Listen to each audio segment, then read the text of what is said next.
Hello, this is Shade Shadow and Time. We are doing What If Plants vs. Zombies were superheroes. Let's begin. Plants vs. Zombies as D&D Monsters is a set of videos I made well over a year ago, and I really loved making it. My audience responded really well to it, and then I just kind of forgot about Plants vs. Zombies as a topic for a good long while. That happens a lot on this channel because there are so many topics and series that I love working with. It's very easy to go a long time without going back to a certain topic, but hopefully this is proof that I do eventually get there. As voted on by my subscribers, we are doing Plants vs. Zombies, creatures, characters, whatever, as superheroes. And as a bit of a curveball for my superhero episodes, I'm going to have this be a banter episode, narrated by two of my own original characters. Good old Benny Schaap, who's a mech maker that lives in a world with a whole bunch of superheroes, and Jake Tajin, aka The Kid. Let's get into it, shall we? Let's go. Hit like, if you want. Subscribe, if you feel like. But either way, enjoy the show. And so the Mexican urologist says, that's one jalapeno. What? What's the matter? You don't get it? What? No, you just walked in here halfway through that joke. Why would... I'm trying to eat.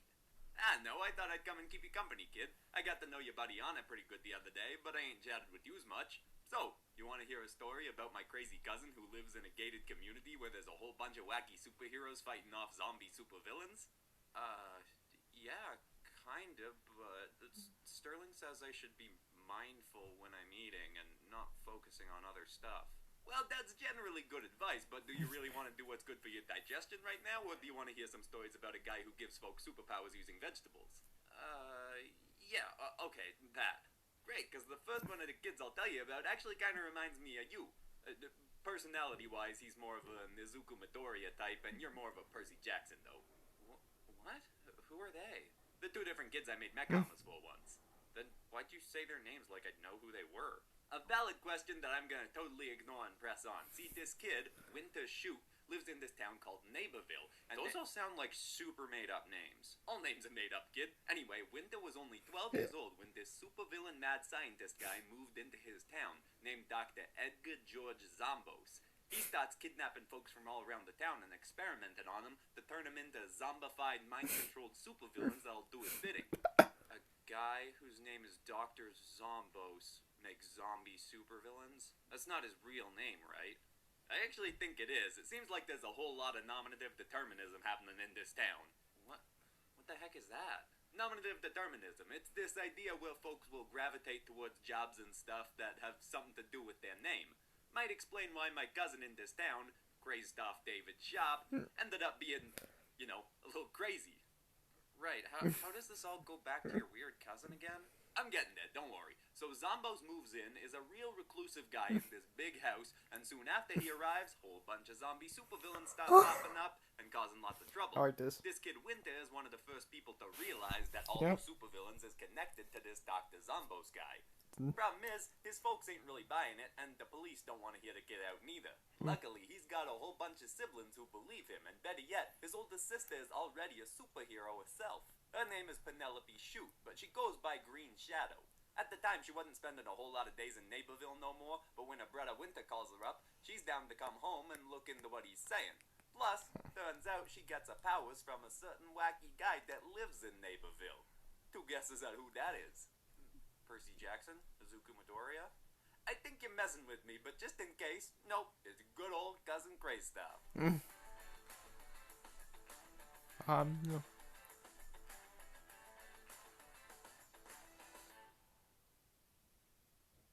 So Green Shadow comes back to her hometown and brings Winter and some of their siblings from the Shoot family to go see Cousin Greystaff. He's a pretty reclusive guy himself after he'd been building this company called Bloom and Doom Super Co. and was gonna make superhero formulas out of plants that anyone could take to give him superpowers. Problem was, he got shut down by the Superhero Corrections and Placement Foundation when it turned out what he was doing was actually gonna work.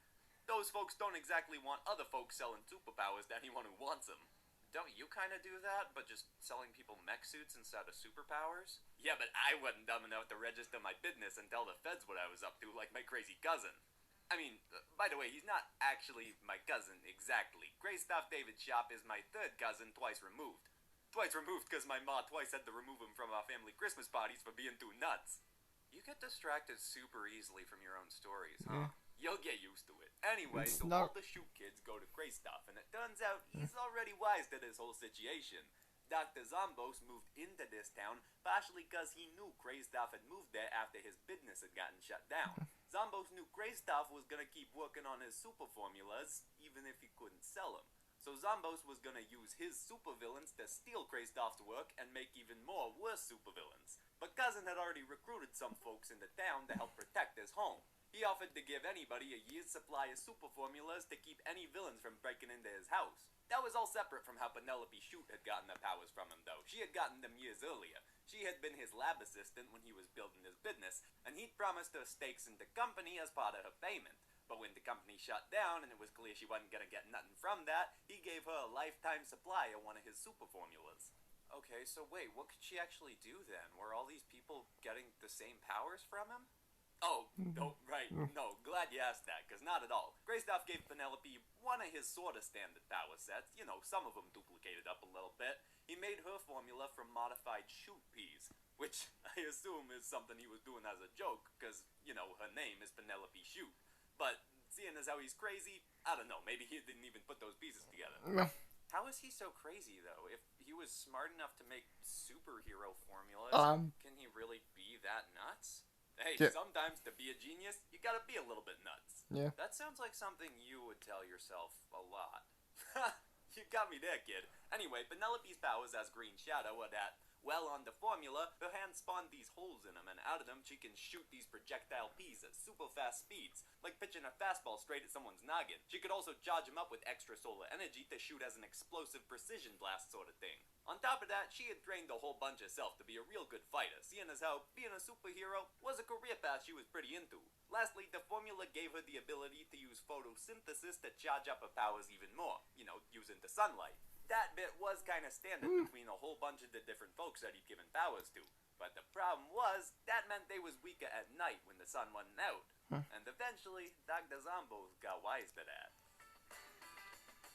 What's our plan? Okay, what's our plan to beat the Zoom when yeah. So, Sorry about that, but yeah, I worked this so episode. Penelope, Winter, and their siblings was all down to help Greystuff in exchange for superpowers. So that kid, Winter, got these ice powers that his sister had used a couple times before herself. Gave him basically the same powers as her, but with the ability to shoot freezing projectiles that could freeze his enemies in place. It did a whole lot less impact damage, but holding enemies in place to give the others a better shot at him was super helpful. He wanted to be a super powerful sort of guy, but knew that being of help to his team was more important than just being the big tough one who gets all the glory shots. Yeah, I kind of learned something like that Wait, did Sterling tell you to tell me this story? Of course not, I ain't one to shove morals down folks' throats, but Silva did tell me about your little dragon hunt adventure, and it reminded me of this winter kid that my cousin had told me about. Figured you could relate to him a bit, so that is part of the reason I'm telling you the story. Huh. Alright, but I am still planning to train up to be more than just the helper kind of hero, you know? I can be a helper and do some of the big stuff too, right? Of course you can. Support folks can get the glory sometimes too. But anyway, all this was great with the shoot kids getting powers to help out, but like I said, then Zombos realized if he attacked at night, lots of the superpowered folks helping out Greystuff was gonna be weaker because the sun was down and wouldn't be there to charge up their powers. Greystuff did give this one gal the power to emit solar energy to charge up some of the other folks, but that wasn't gonna be enough. He also needed some superhero helpers that could thrive at night. Luckily, he'd worked on a formula for just that sort of thing, using different kinds of mushrooms as the Adri. Yeah, Adri, what this? He went through a whole lot of kinds of mushrooms before he figured out which ones he could work with to actually give people superpowers, I tell you that. Is that maybe how he went crazy? Nah, I think he was crazy long before that. It is apparently how he had his spiritual awakening, though. Said he met his highest self and learned that all the hard stuff and challenges in life that we go through are things our soul decided on ahead of time that we would have to face to help us learn a lesson. Huh. Like how everything that sucks is good for you. Right, yeah, your buddy Anna says that same thing. Anyway, I'm trying to get to this real grumpy superpowered guy who signed up to help Cousin Kraystoff. Albert Tylop was his name, and he was a real grim dude. He worked for a construction company just so he could be a part of demolitions. But I guess he didn't get enough of destroying things in his daily life. He agreed to help Kraystoff if Cousin could give him some real crazy destructive explosive superpowers. That really doesn't sound like the kind of person you should give superpowers to. I don't know. I agree, but it did end up working out. That Yep. guy was surprisingly helpful. He got the ability to create these crazy purple smoky explosions from his hands. Okay. And if he really needed to destroy stuff, like a whole bunch of zombie villains coming his way, he could create a way bigger explosion that shot from his whole body. But he would have to cool it for a while after using that.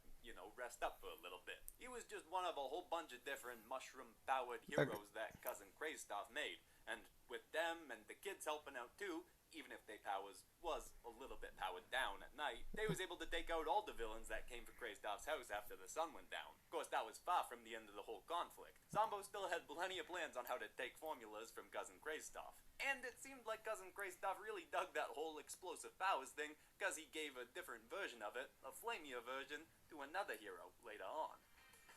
Oh. How fascinating. Yeah. Eventually, more folks started noticing what that Winter Kid had been saying.